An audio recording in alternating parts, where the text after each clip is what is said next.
Well, we've been off for the last week, and it was not intentional because, 4th of July really did a big number on this show. And plus, I had some personal stuff I was having to take care of. So did I. Yeah. Except it was just filled with a lot of partying and, watching fireworks, drinking, something, whatnot. I'll be expecting to do that in a month. But anyways.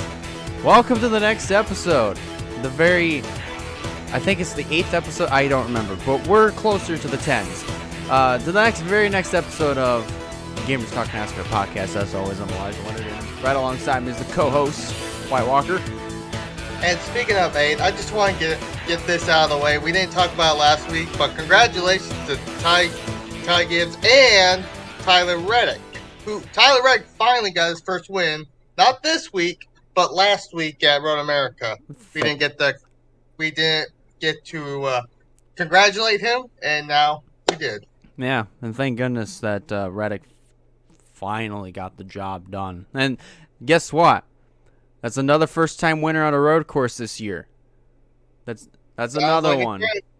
We've gone 3 for 3. See if we can go 4 for 4 at what's coming up next. Indy Road Course? Indy Road Course and Watkins Glen. And I will be honest and say I don't think it's going to be 4 for 4 or 5 for 5, to be honest. Because those ones, I see another winner, like a person who's already won in the past, not a first-time winner. Yeah. But either one of those. Charlotte Roval might be a different story, but, I mean, it could prove me wrong. I mean, Road America proved me wrong. Yeah. It'll be very interesting. But let's go ahead and talk about Mid-Ohio, which was the very last road course stop for the Truck Series. We figured something was bound to happen.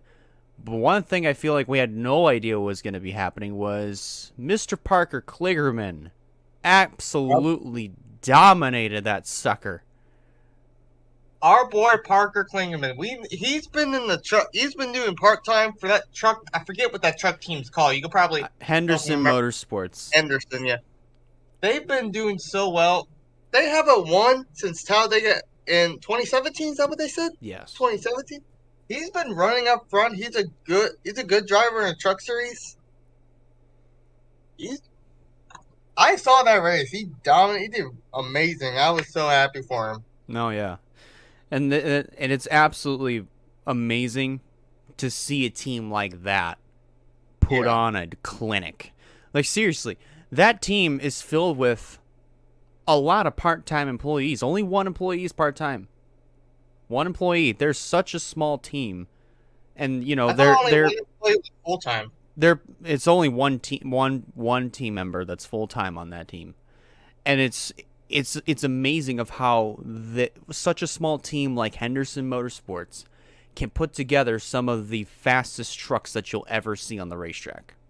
And they picked a good driver to represent them too. Parker Kligerman, yes, he's good. He's good as a pit reporter, but he's damn well good as a driver too. Mm-hmm. Absolutely. Oh, man. And of course you got Zane Smith up there. I guess we had a pretty good idea that he was going to be up there, but I was be honest, I love Parker Kligerman. I love him, but I was really hoping Zane Smith would get it, so it'd be like another driver in playoffs get another win. I don't know. I just like that. If you win a lot, I like that, but if you don't win, I don't want you to win. I don't know. I'm weird with that, but yeah. You get what I'm saying? Yeah, whereas I'm the opposite, where I do want to see the underdog win, which to me, I said it yesterday, it should have happened in Atlanta, but we'll get to that here in a little bit. So, let's get to these good old results here. So yeah. So we mentioned the first two. We got Parker Kligerman the winner, then we got Zane Smith in second. Then we got Carson Hocevar, yet another good run by the 42 Nice driver for third. Then we got Stuart Friesen fourth, Christian Eckes fifth. We'll talk about some of these names here in a minute. Chandler Smith sixth, Kaz Grala, good run for him. He got 7th.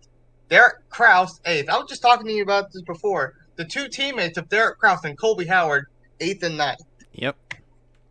And another fantastic and a great run for Haley Deegan. A well-deserved, needed, good run. Top 10. That's great for her. I'm happy. Finally. Like, she needs runs like these. I mean, I know there's only one more race before the chase starts. I mean, there's no way she's going to make it, but she needs runs like those. So if you want to set the tone for the next season, go out, have runs like these. Then you got Grant Enfinger, 11. Ty Majeski, 12th. Chase Purdy, 13th. Nice run for him. Austin Wayne Self back in the truck series after having 2 weeks off. Actually, 3 weeks off, basically, for his new kid. Congratulations to him. Taylor Gray, the ARC winner, got a good fit, top 15 truck series. Spencer Boy in the 12th. Timmy Hill, 17th. Matt Crafton, 18th. Matty D, I feel so terrible for him. He was doing good at the start, and then his car just shut off. He got back going, but he was never able to get back up to the front. He just wasn't able to recover. I mean, it's not like what happened with Corey Haim closer to the beginning, but then it happened to Haim again. He wasn't able to recover from that. It's the same thing with Matty D. It just wasn't able to work out. Matty D has been qualifying good. Can run up in the front. Probably could have a chance to win, but he's having bad luck at the close to the end. Yeah. I do not see him winning Pocono. I hate to say it, but I don't see him winning Pocono. Pocono's not for a couple weeks, if I'm correct, but I don't see it. I honestly don't see it. I hate to say it. I just don't. Right. Anyways, you got the ARCA winner's older brother, Tanner Gray, got top 20th. Tyler Ankrum, 21st. Steve, help me with his last name. Stephen Malazzi. Malazzi? I feel like it's Malozzi or Malazzi. Malazzi? I think it's Malozzi. He got a good top 25. Ben Rhodes, not a good race for him. He got 23rd. Lawless Allen, 24th. Teammate Chris Wright, 25th. Corey Haim, you mentioned him. He was our pole setter. Then, like you mentioned, transmission stuff, and he's 26th. Yeah. Dean Thompson, 27th. Another a bad run for John Hunter Nemechek. What happened? I forgot what happened to him. Did he have like an engine issue? He had some form of engine issue late in the going, and that's what took him out. Well, not took him out. He still ran, but he was so many laps down. Oh, out of contention is what I meant, but yeah. Well, speaking of drivers who are out, we got Jack Wood, Blaine Perkins, Justin Marks. I feel bad for Justin Marks. He's done so well. Dude, it would have been so cool to see Justin Marks go back to victory lane. He just created some of that 2016 nostalgia, but I mean, if it was raining like hell, you know, that really would have been awesome. But unfortunately, something happened with the truck, and he just pancaked it into the tire barrier and took him out. I'm predicting. Here's my prediction. I've noticed that like Trackhouse might have a small bit of alliance from Nice. Yeah. Like with that, I picture if Carson Hocevar ended up somehow going to the Cup Series, like in a few years' time, I have a gut feeling I know what team he's going to drive for. Yeah. I'm just thinking about this. You look at Ross Chastain's won. Was it twice in the 41 this year? I think either once or twice. Once or twice. He's won that one. Daniel Suarez subbed for Carson Hocevar in the 42 with his leg at Sonoma and got a good finish. Justin Marks just now did it in the 41. I swear, if Pitbull somehow makes a run, I know it's not going to happen, but like if Pitbull magically drives the 41, you can obviously see that Trackhouse might have a bit of alliance and we'll probably host some of these drivers in the Cup Series. Hold on. Did you say Pitbull takes a shot at the 41? Yes, I was making the joke saying that, yeah. I dare anybody that watches this and is an NR 2003 painter, I dare you to paint a Pitbull truck with Pitbull as the driver. Please. That'd be freaking hilarious. And watch him magically wins the race. Oh my gosh. If that happens, everybody on the Twitter's gonna riot. Twitter will riot over that. All jokes aside, tough break for him and Dylan Lupton. He was doing well too. Yeah. Then got Kineko. How do you say that? Miura. I think it's Miura. Kinko Miura. I don't know. Connor Mosak was doing good. Then he had brake issues. Trey Burke. How do you say that? Burke, and then got Mason Felipe rounding out the field on 36. Yeah, engine issues, dude. If he had engine issues twice, if you have engine issues one time, just pull it over, get it off the track. But he did. He pulled it off to the access road, but he went all the way through the access road back onto the track. What is this I'm seeing? Look at the go to the standings. Go to standings on NASCAR.com. I was about to go mention something about standings. Okay. Look at the 6th spot. Parker Kligerman is in. He's in. And yes. So is Corey Haim. Yes. Hashtag part-timers in the playoffs. Part-timers have a chance. That is amazing. I find that super funny. Oh my gosh. Yes. Thank you, NASCAR. Part-timers have a chance. No, they don't. That's funny. But it would be funny. That would be funny as hell. I just happened to see that, and I just saw Parker Kligerman. I just laughed and then see, oh, there's Corey Haim too. It's funny. It's funny of how points-wise, regular season points-wise, they both have made the same number of starts. Corey Haim has 2 wins, 2 top 5s, 3 top 10s, only 3 DNFs, and and Parker Kligerman. Corey Haim's 20th in points, by the way. Kligerman is 16th in the standings. 1 win, 3 top 5s, 5 top 10s. And 0 DNFs. Yes. Which some people think that, may think that runs, good runs actually make a difference. DNFs, I feel like, also make a really big difference as well. Yeah. So I want to point out, we mentioned DNFs. Looking at all the guys that are currently look like they might make the playoffs. Well, actually, I think the guys above that are locked into the playoffs. Yeah. Zane Smith, both Zane and Chandler, and also Ty Majeski has not DNF'd. Not a single time. Not a single time. Those 3 on there. And I always want to pull this up because we got the regular season point standings here. Zane Smith is above Ben Rhodes by 70 points. I think by stage 1, he wins stage 1, Zane Smith is going to lock for the regular season champion. Oh, 100%. Those extra points. It's going to happen. All Zane Smith has to do is just run perfect in stages 1 and 2 at Pocono. That's all he has to do to clinch it. Zane Smith is obviously a playoff favorite. He's actually a championship favorite. Yeah.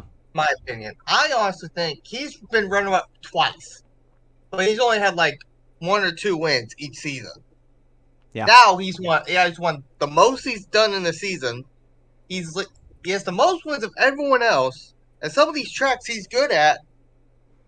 That man is is probably going to be someone to be afraid of come Phoenix. He's gonna Who's be finished he'll be a twice. dangerous man when it comes to Phoenix.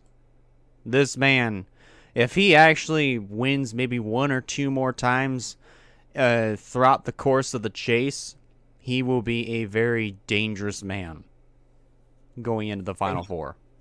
And you think about the race, I'm about to pull that up. You think about the races coming up too. Let me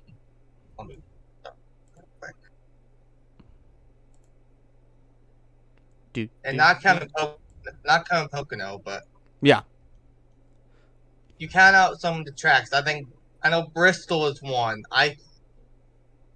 Hold on. Here it is. Lucas Oil. That one I feel like could be I feel like that was more of a wild. That's kind of a wild card one, to be honest. yeah. I mean, it'll be a wild card for a vast majority of the drivers, but I feel like only one guy is definitely going to be he's definitely going to be in the race. He's full time anyway. But the one guy I feel like that is going to benefit the most from this is Matt Crafton. One of his first starts came at IRP back in 2001 when they ran there at the time. You mentioned that, and you look over at the other two tracks. You got Richmond. The last time we went there, I believe that John Nemechek beat his boss. Yeah. For that win. And then you got Kansas Speedway. Who won Kansas? Oh gosh. Zane Smith. That's right. Yeah. Zane Smith. And that's probably going to be a battle between him and Ty Majeski, on my opinion on that. So this is going to be a good first round. Mm-hmm. This first round is going to be really interesting. It will be 100%. And then you got the second round. You got Bristol, Talladega, and Homestead. That's right. Okay. Honestly, I think all the trucks races are going to be wild cards, I have to be honest. So, I'm trying to figure out. I know out of all the drivers that are not won this year that have clinched playoff spots, I'm trying to remember that. I know Carson Hocevar got in. I got you. So the three are locked in by points. I have the playoff thing right here, and I already have them colored orange on there. So the guys are locked in are Ty Majeski, Christian Eckes, and Carson Hocevar. Yep. They're locked in by points. The guys who are not locked in, Grant Enfinger is only up by 47. Matt Crafton dropped the point, being 19 plus. So these guys are the bubble, and the only guy I think have a shot to point his way in is Derek Kraus, who's 19 below. Ironically, he's numbered. Then you got the three must-wins here: Tyler Ankrum 46, Matt DiBenedetto 63, and Tanner Gray 72. Yeah. Man. So this is going to be an interesting battle, and I'm looking at the races we got left. I think Edfinger's a safe bet to make it in. Yeah. But do you think Crafton or Kraus is going to make it in at Pocono? Age and experience versus youth and daring do. Man, which do I feel like will prevail the best? I would say Crafton because of the experience that he's got, you know. But I would also say Derek Kraus because recently he has just had the speed and he has just fired right out of the gate. I mean, Gateway, I feel like, showed it the best. Here's my question to you. How has Matt Crafton performed at Pocono? Like, has he mostly known for DNFing, or is he or wrecking at times, or is he actually good? He's never won. I know he's not won Pocono. No. Matt Crafton's never won Pocono. I'm actually going to figure this out. When did they start racing there? 2010. 2010. So. 2010 NASCAR truck. Oh. Let me see. Okay. Here we go. So recent. Oh, this is Top. saying recent truck races in 2019. No, I don't want that. I want Pocono. I want Pocono stats. Here. All right, let's see. I'm trying to figure this out. Yeah, I'm trying to as well. Why won't they show me? Okay, here we go. So, out of the 12 races ran at Pocono in trucks, Matt Crafton has 0 wins, 2 top 5s, 8 top 10s, 10 top 20s. He's led 1 lap, unbelievably, at Pocono. 1 lap. Has his best finish has been 3rd, his worst finish 4th, and out of all the 12 starts he's made, he's DNF'd there twice. His average finish is 12.0. That is, yeah, that kind of proves that. That's why I wanted to see. Because, like, Matt Crafton looks like he has that. Now, if we look at... No, he's not on here. Dang it. Derek Kraus. I was trying to look for Derek Kraus. Derek Kraus still would have 2 finishes. Would have, like, 2 races, I believe. Let me see. I'm trying to find Kraus there. Well, he's in these stats. All right, let's see. Derek Kraus results by truck track. All right, here we go. Of the 2 races, apparently 2 races, that he ran at Pocono, no wins, of course, no top 5s, 2 top 10s, 2 top 20s, average finish of 10.0. Oh. So, And he has no DNFs. not a single one, according to this. What was his finishing positions? 2 top 5s. 2 top Or 5s. 0 top 5s, 2 top 10s, and 2 top 20s. He has a couple of top 10s. So that's actually really interesting. It is interesting. He has I would say Matt Crafton, because those stats show that, you know, he's fairly good at Pocono, even though he hasn't won there. He does have a few top 5s over that he can hold over Derek Kraus.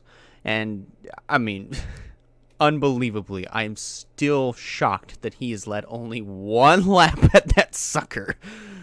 But I'm gonna have to say, I mean, as much as I would want to say Matt Crafton, I feel like Derek Kraus could point his way in, because again, he's had that speed throughout the last couple weeks. I feel like ever since Gateway, he is fired right out of the gate. So, I mean, he could do it. But again, see, they'll have a couple weeks to prepare. Yeah, but I'm also gonna say, do not count out Matt Crafton yet. Not yet. Don't do it yet. We can also say, like, we can also say that that Edfinger may not have a good day either, because he's never won there as well. All right, exactly. Just looking at them, Edfinger's only made, like, say 6, maybe 5, 6 starts. I'd say so. And I'm not sure how well he's done in those. Maybe he's done better than all of them. I don't remember. I'm trying to look at that. Actually, here, I got this. So, at Pocono, of the 5 races that he has run there, 0 wins, 0 top 5s, 2 top 10s, 4 top 20s, and has an average finish of 15.2. So he's worse than both of them. Slightly worse. He is slightly worse. That's actually concerning. If I were Grant Enfinger, I'd be a little bit concerned. So we could end up having both Kraus and Crafton make it. Who could. Very well could. That's a bad sign for Edfinger. That is. Sounds like it's not one of his best tracks, so this is gonna be really interesting to watch these 3. It will be. But All right. alrighty, let's get ahead to Atlanta, where it is the home of the Georgia natives, who ruled And that weekend pretty much. oh yeah, and speaking of a Georgia native, let's talk about Austin Hill. Yep. How about that? Honestly, okay. So the thoughts on the race itself, it's never gonna grow on me. I don't really like the style of racing on a track that's closer to a mile and a half. Yeah. I just don't like. I appreciate of how Steve Letarte, Rick Allen, Jeff Burntdale Jr., all of them will praise it. It's like, oh man, it's brought fans back to the track. Like, this is incredible. It's unbelievable. Yeah, because you're just feeding off the energy. Either that, or you're just really getting hyped up over a type of racing, just a particular type of racing that doesn't belong on a track like that. Personally, in my opinion. I don't know. I was not a huge. The race was good. The finish was good. I don't know. Just didn't really care for it as much. I will say, the only best part about that race well, here we go. was Ryan Truex giving an assist to Riley Herbst, which sent him up into Ty Gibbs, put him in the wall, and ended that boy's day. Yeah, thank goodness. Yep. I had a feeling that was coming. It's like, here we go. It's like, you knew that was coming. But hey, Truex got third though, so I mean, I'm happy to see that. Yeah. Well, anyways, speaking of that, Austin Hill, we already said he's the winner. Josh Berry. If we didn't do early on predictions, but he would have probably been my pick. Both me and our buddy Derek, we picked Josh Berry. We kind of figured he was going to be pretty good. I think he ran last time, got caught up in a wreck. Yeah. And he proved that. Second place. Attaboy by Josh Berry. He's probably going to be a sleeper pick for the championship. I think he's made it to championship for it, but it is going to be really, really interesting to see if he will end up getting that championship, or will someone else like Ty Gibbs or AJ Allmendinger will take it. No, yeah. I know you hate him, but you can even agree with me saying like Ty Gibbs is definitely a championship favorite. I have to say that, unfortunately. But we know that AJ Allmendinger is probably going to be another one, but the last one's going to be a wild one. I think Josh Berry might be a guy that can make his way to get in there, make his first ever championship four. Yeah. But anyway, we got Ryan Truex making his possibly final start with Joe Gibbs Racing. Tyler Reddick finished fourth. Didn't he get into a wreck? I think he did. Tyler Reddick got into a wreck and he finished fourth. Attaboy by him. Daniel Hamrick coming back with a top five, much needed. Noah Gregson sixth. Justin Allgaier seventh. Landon Castle eighth. Riley Herbst ninth. I will be right back. Take over for me. Oh man! All right. Well, that's kind of interesting of what's going on in the background of Wyatt Walker's facilities. But yes, so leaving off here, I'm gonna actually pick up at Daniel Hemrick. So you got Gregson 6th, Justin Allgaier 7th, Landon Castle, good run from 8th. Riley Herbst, our good old Monster Energy hero, finished 9th. Definitely put the Monster Energy antagonist into the wall, in my personal opinion. And AJ Allmendinger comes home in the top 10. Then you have, in this order, Brandon Jones, Sheldon Creed, Jeb Burton, Anthony Alfredo, Ryan Sieg, Kyle Sieg. Both of the Siegs actually doing not too bad. 15th and 16th for both of them. Jeremy Clements, Mike Snyder, Jeffrey Earnhardt, who I feel like could have had a much better run than what he did. I mean, like, I understand he ran top 5, but unfortunately just wasn't able to finish there. But still, good effort for him. Started 19th, finishes 19th. Brett Moffitt will round out the top 20. Then in this order, you have Ryan Vargas, David Starr, Alex LeBay, Mason Massey, Josh Williams, Joey Gase, Natalie Decker, Cesar Baccarella, Bailey Curry, and Joe Graff Jr. completing the top 30. And then from 31st on down to 38th, in this order, Brendan Poole, Jussie Ruggie, Brandon Brown, Sam Mayer, Ty Gibbs, J.J. Yaley, Matt Mills, and Sage Karam all complete the top 38 and pretty much complete the field. But I do feel bad for somebody like Sam Mayer. There just was a mistake. I mean, obviously he made a mistake when he was. I think he was trying to line up behind or in front of Jeffrey Earnhardt, and just something went wrong, and he ended up into the outside wall, which ultimately ended his day. Derek had his opinions, but still, nonetheless. Yeah, he had multiple opinions on that one.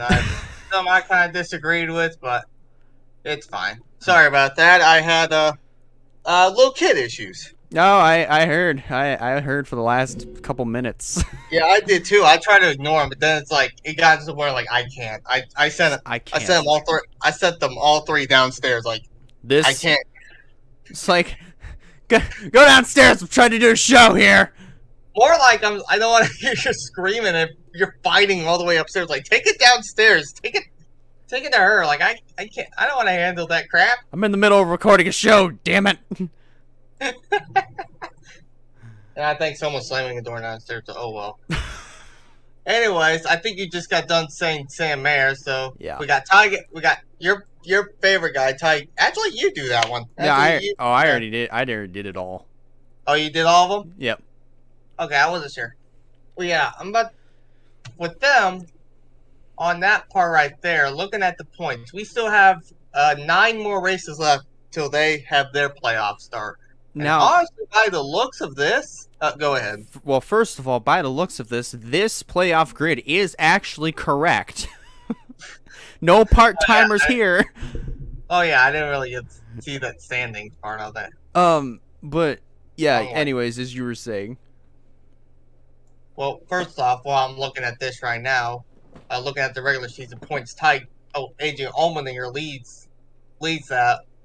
29 over Ty Gibbs, so thank the Lord. There's still a chance to where like one of these guys, like I say from I don't know about Austin Hill from that far back, but I say maybe from Josh Berry up. Yes, he's 60. Oh, actually Noah Gragson up. I didn't see he was 67. He's lower actually.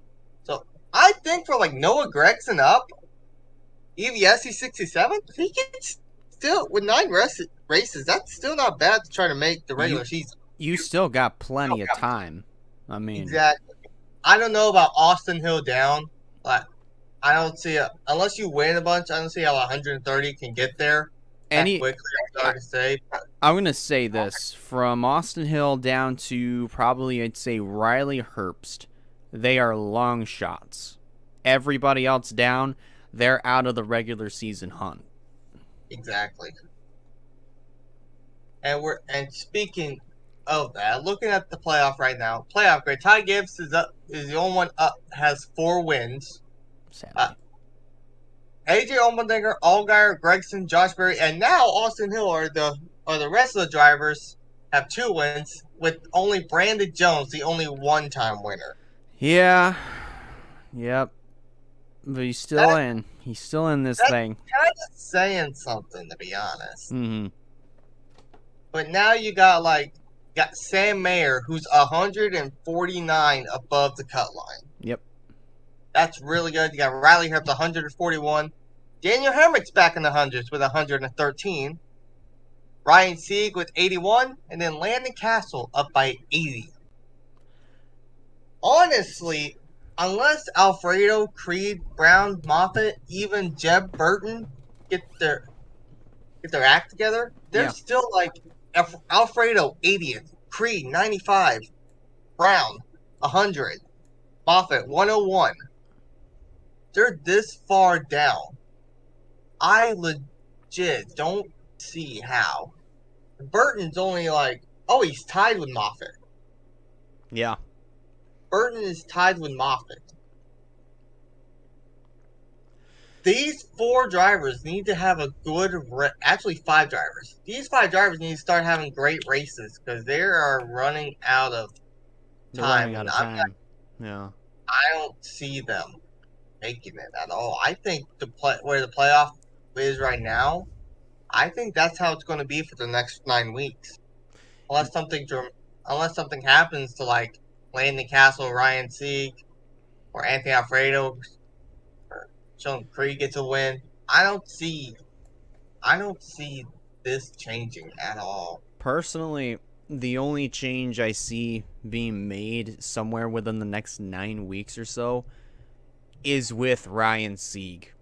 I don't see any changes from 11th on up, unless if there's something extremely catastrophic that happens at least 2 or 3 times throughout the next 9 weeks.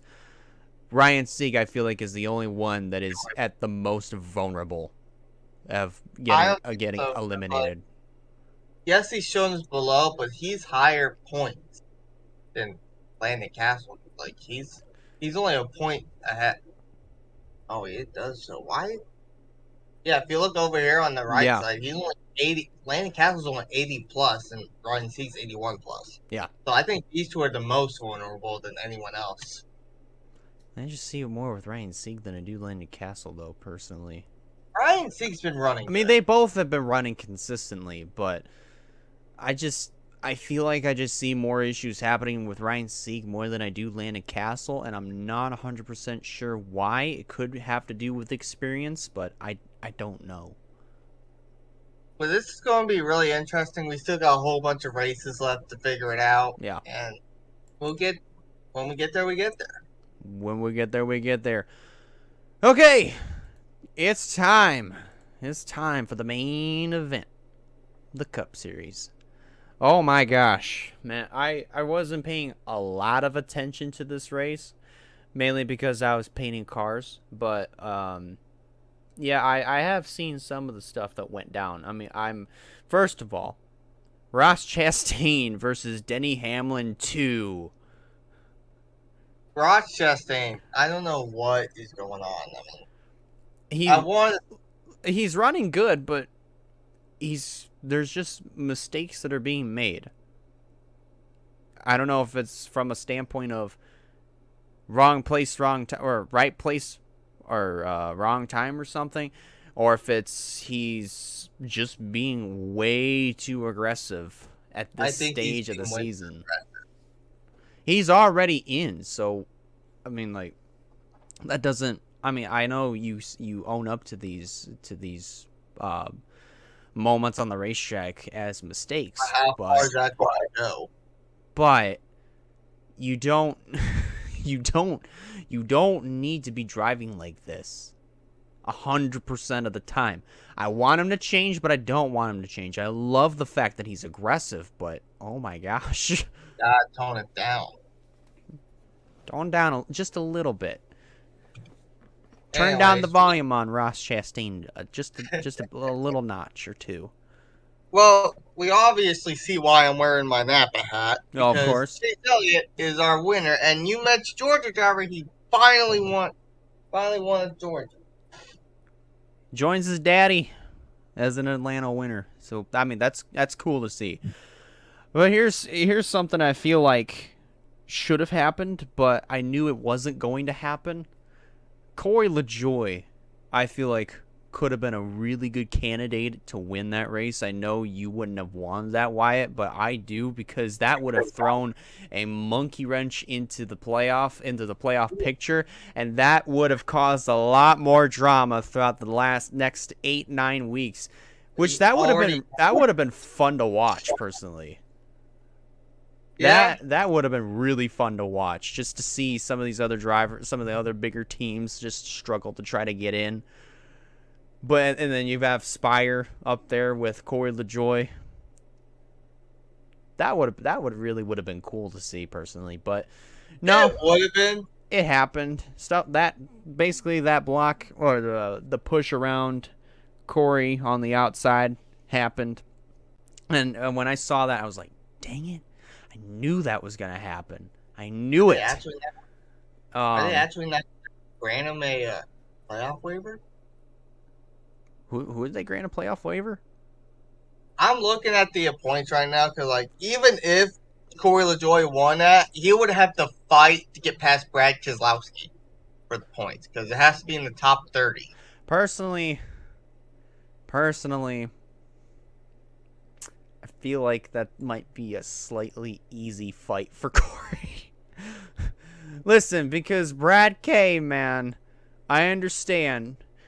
A championship caliber driver, here he is 10 years later, driving for equipment that he has 50% ownership over. And he hasn't been doing all that hot. He really hasn't. Believe it or not, even if you take away the 100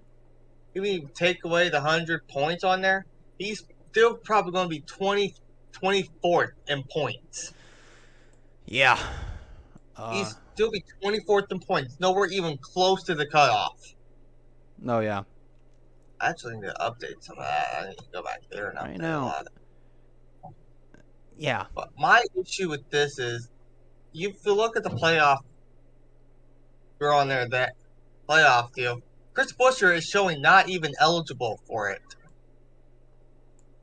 What? Really? Look, click on the standings and look at the very bottom. No, what in the world? I don't understand. It's weird. NASCAR.com's playoff grid, it looks really weird. Yes, he missed a race, but come on now. Don't do that to him. Don't do that to this poor boy. This poor boy was out the week before with COVID. Why do that to our poor boy? Come on now. Holy crap. Looking at the points, Cole Custer and Ty Dillon are actually getting close to Ricky Stenhouse to be the 25th spot. That's something. We're getting off track a bit, but still, I mean, it goes to show you that these next 8 weeks, a lot of these other teams, although they may be creeping up there, they're not really going to have much of a chance to get in. The only wild card to that, though, is the regular season finale at Daytona.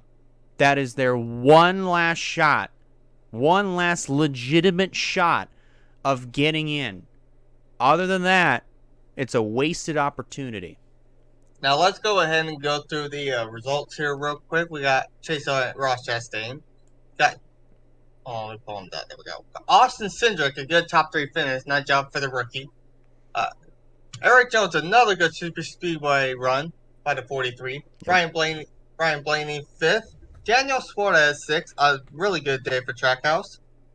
How about a good day for Colleague Racing? Justin Haley 7th place. Attaboy. Eric Almirola 10th. Cole Custer 9th. Yes. And then Harrison Burton 10th. It's about damn time that he actually got a good top 10 finish. Mark Truex Jr. 11th, Kevin Harvick 12th, Kyle Larson 13th, Bubba Wallace 14th, Michael McDowell 15th, Chase Briscoe 16th, Todd Gilliland 17th, Keselowski 18th, Christopher Bell 19th, Kyle Busch 20th. You mentioned our boy could have won, Corey LaJoie 21st. Yep. Then you got Kurt Busch involved in an accident along with Corey LaJoie. Yep. Cody Ware, Landon Castle, Denny Hamlin, Joey Logano, Garrett Smithley, Ty Dillon, Tyler Reddick, William Byron, Ricky Stenhouse, Alex Bowman, Chris Buescher, How am I not surprised by Noah Gragson? Unfortunately, it's sad but true. Austin Dillon and BJ McLeod. Something to point out about Denny. Had himself a good day, right? He had himself a good day, but ever since that incident that he had with Ross, his day went from good to bad. Then he got caught up in another incident, and that day went from bad to worse. My gosh, man. I don't know what else to say. I really don't. I'm looking at the points right now. Michael McDowell is 1 point away from being in the top 20. He is, isn't he? Oh, wow, yeah. Yeah. Just Michael McDowell could end up being a late factor.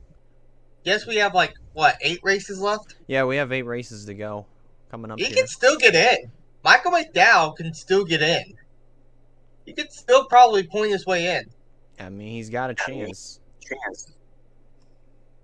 this is going to be really interesting on these points. So I'm actually going to go back over the points real quick to get this figured out.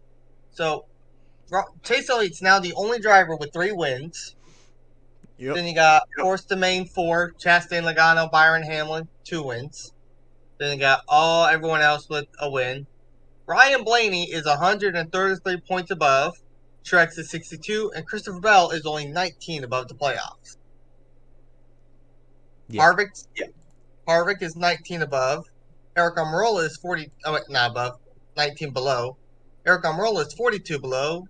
Eric Jones is 76 below, and Austin Hill is 116 below. Oh gosh. And then Michael McDowell is next with 117. All right. Michael McDowell can easily point his way in. I mean, if he keeps getting some really good runs and good qualifying efforts to put him up towards the front, if he runs up at the front for a good portion of time and actually is up at the front to finish, like say top 10, top 5, top 10s, I mean, he's got a shot.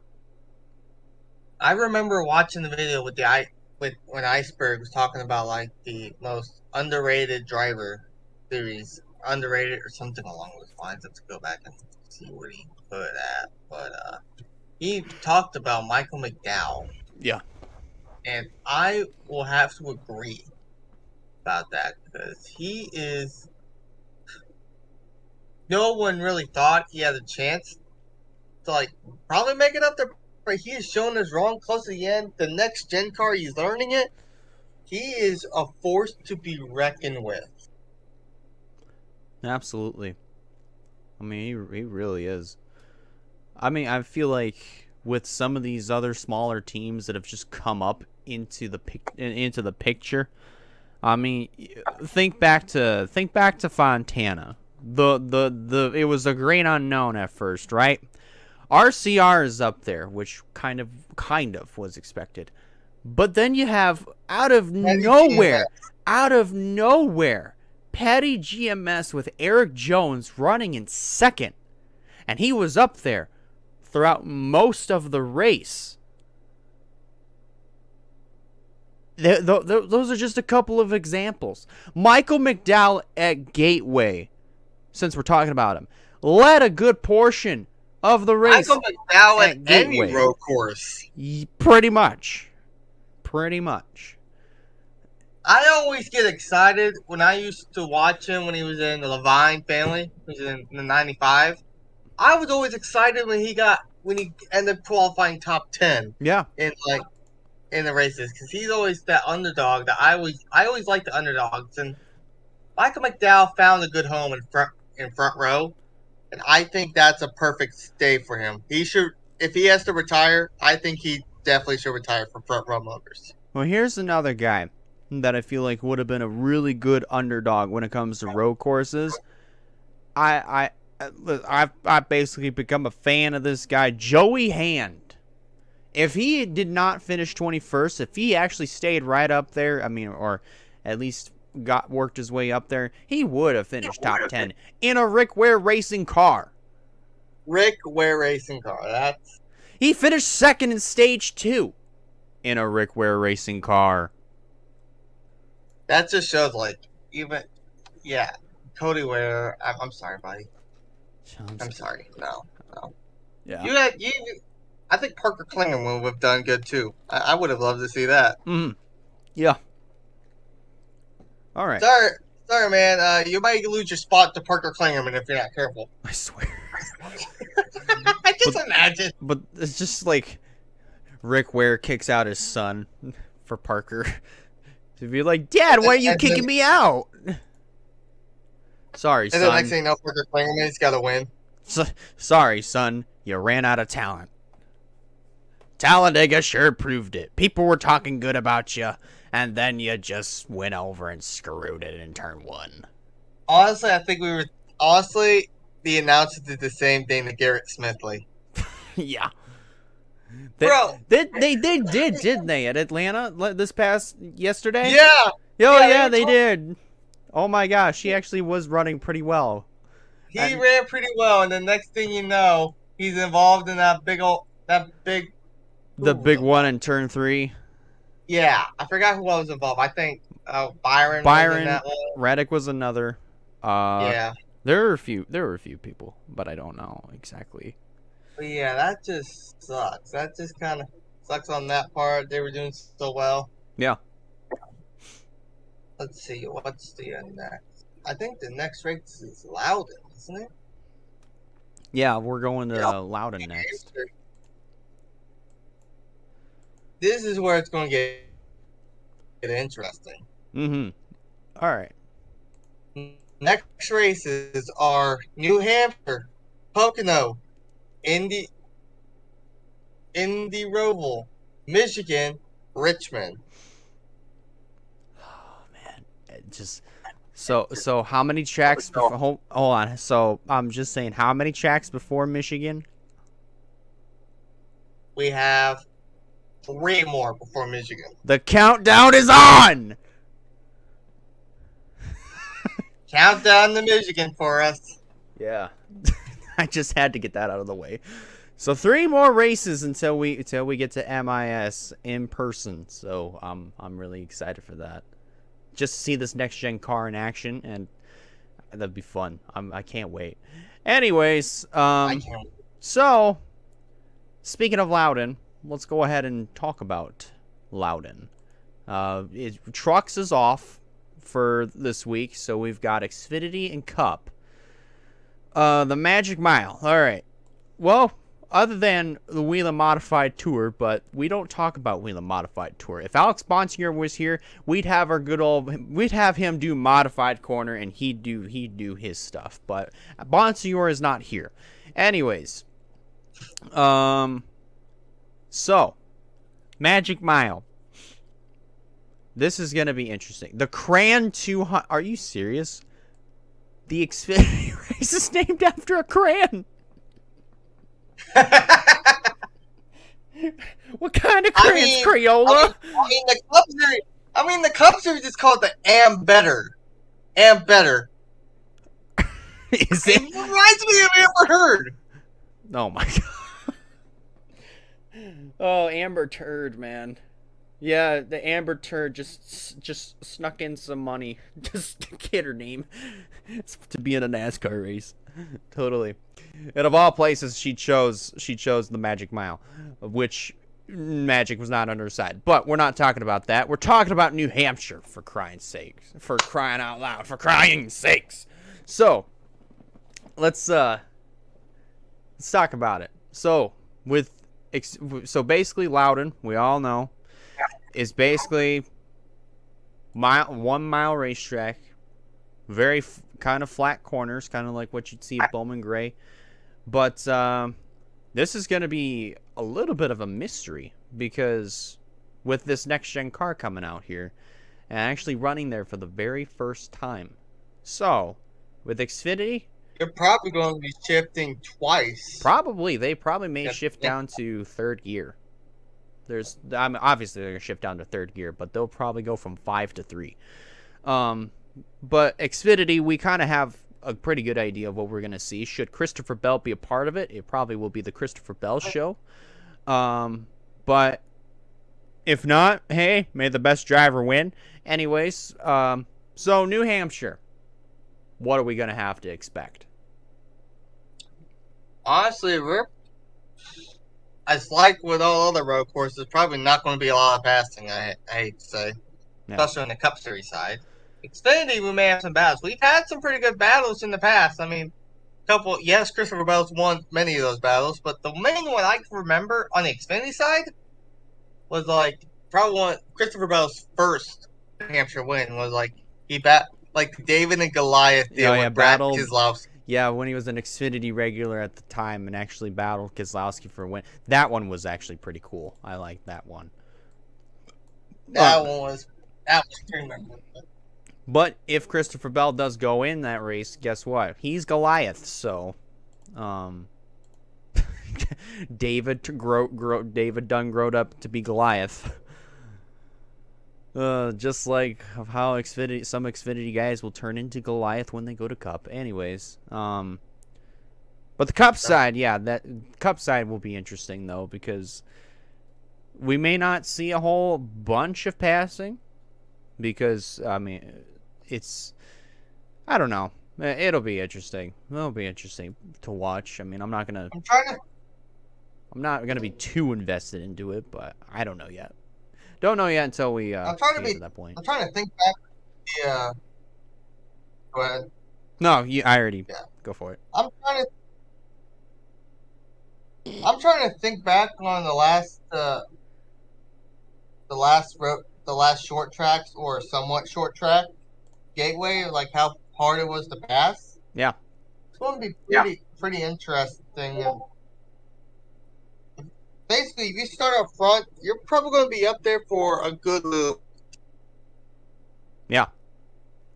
I'd say, and we think about the guys who's won there in the past.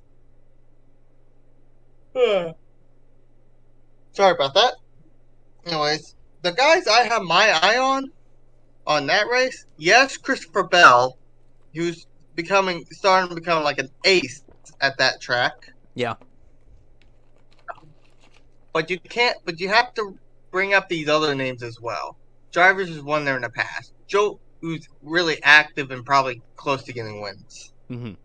Guy like Joey Logano, Kyle Busch, Kevin Harvick, Denny Hamlin. Yeah. You gotta have those guys in the pack. And all of those except one of those has won a race. That's true. You can even throw in non-New Hampshire winning drivers. Like you can throw Chase Elliott, Ross Chastain.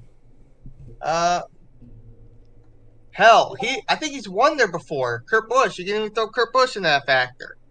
Yeah, I think he has won there before. I think. You can even put Tyler Reddick in that factor too, because there's also these guys who can do good in short tracks. Yeah. Now I don't see a guy like Alex Bowman or Austin Cindric being close to it. Maybe Suarez. Suarez could pull something. That's possible. But yeah, on that, I just see like, damn.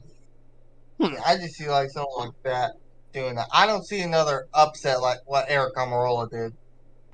Yeah. I don't see another Eric Almirola upset coming up. It'll be interesting if he does pull one. Unless the upset's going to be Michael McDowell. I swear, if it is, that'd be awesome. That really would be. Michael McDowell, I would not mind. That would be a shake-up and shake-ups. Yeah. All right. But I feel like it would be a perfect time to get down to our predictions. Again, Trucks is off, so it's just Xfinity and Cup. So here we go. We give you a driver who we think is going to win.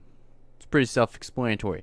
We give you a driver who we think is going to be the guy to stay away from. Basically, the driver that has been doing well the last couple of weeks, or we're just coming up to a track where they suck at. The dark horse is the exact opposite.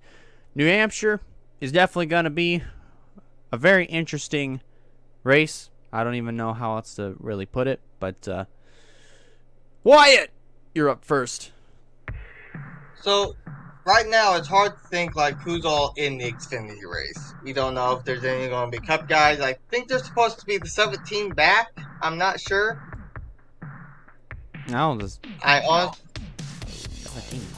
know if 17 is supposed to be. I don't know if Christopher Bell is going to be taking over the 8 for this weekend. 18, I mean. I don't know. It'd be interesting if Gibbs drove a 17 car. I don't see it, but that'd be funny. So I'm gonna go off the regular guys. My dark horse. I'm gonna have to give it to Ty Gibbs. Ty Gibbs has been on the ball lately. He has the most wins. Yeah, I know. But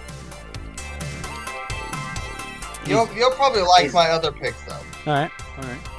My driver to stay away from, I'm going to pick Sheldon Creed. That's understandable. He has no experience at Loudon, and he's not doing good at all anyway. So I don't think he's going to do good.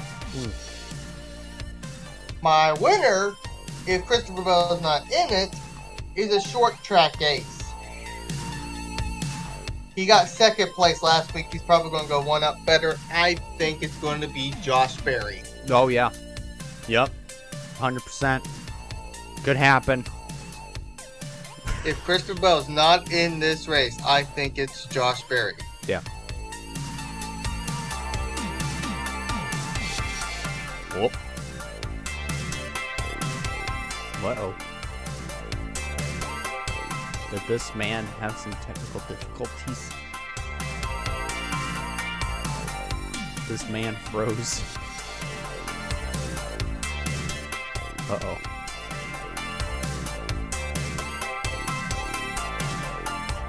I think he froze. Oh no.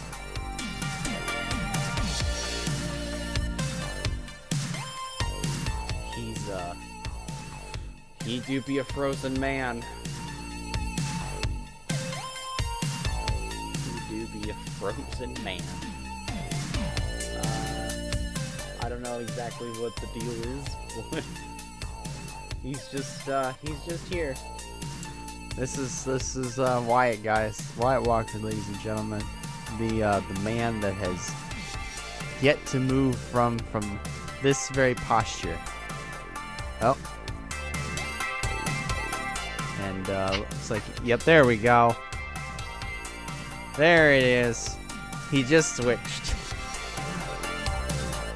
Yep, video. Bro. So far, and then my internet just went crap. Oh man. Dang. All right. At least you got your Xfinity picks out of the way. Now it's time to get to Cup. So, I'm thinking good about this one. We talked about him as a dark horse. Yeah. He's probably going to be a dark horse for this. Yeah. He's good at everywhere else. You might as well put him in the hat for New Hampshire. Michael McDowell. Yes, I agree. I agree with this one.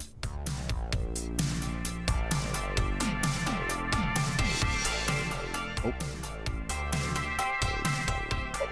There we go. No, I'm good now. Oh, there you go. My driver to stay away from.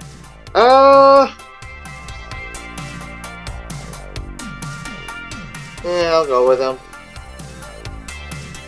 I'm gonna go Chris Buescher. Yeah.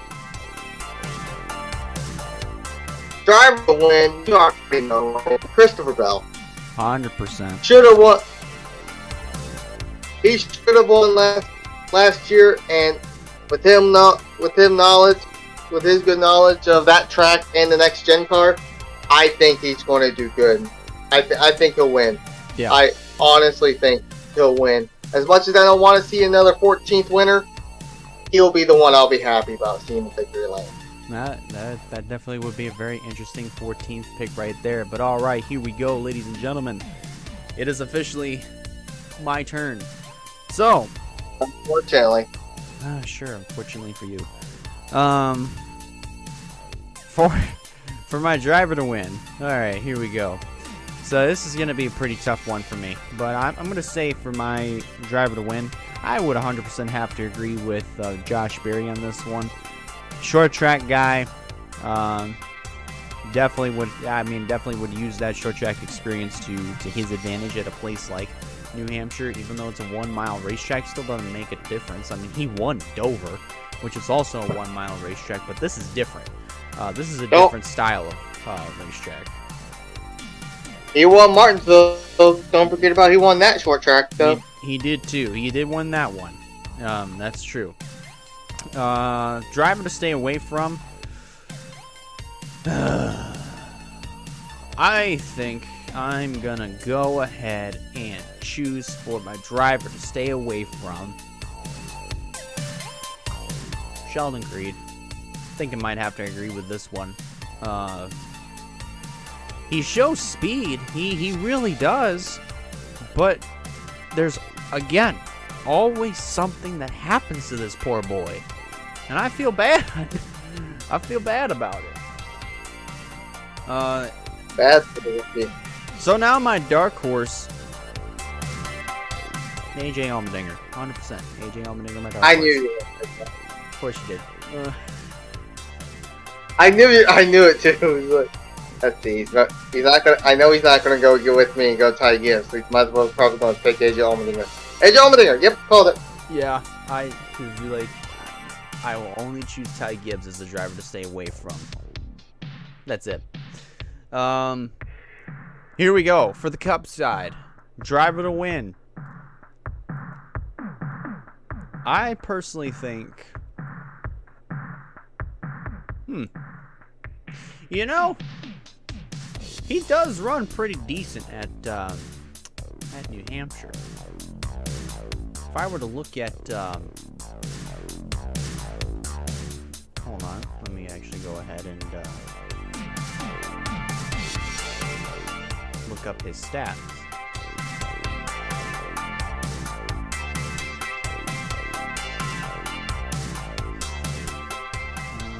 Let me see here. So it's basically the same on the website. All right. So, let's see, of all the races that he has done, and that he has competed in at New Hampshire, he has, let's see, this really does not help all that much.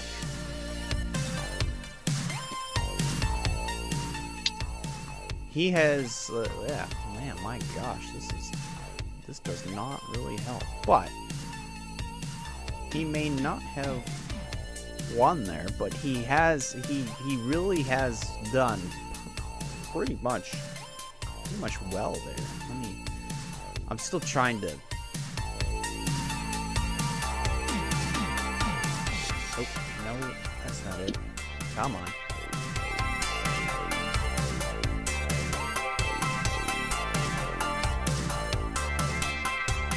Alright, here we go. Probably this in it. Oh well. So, actually no, yeah. So of all the races that he has ran in New Hampshire, he has 0 wins, but he has 7 top 5s, 13 top 10s, has an average finish of 12.0.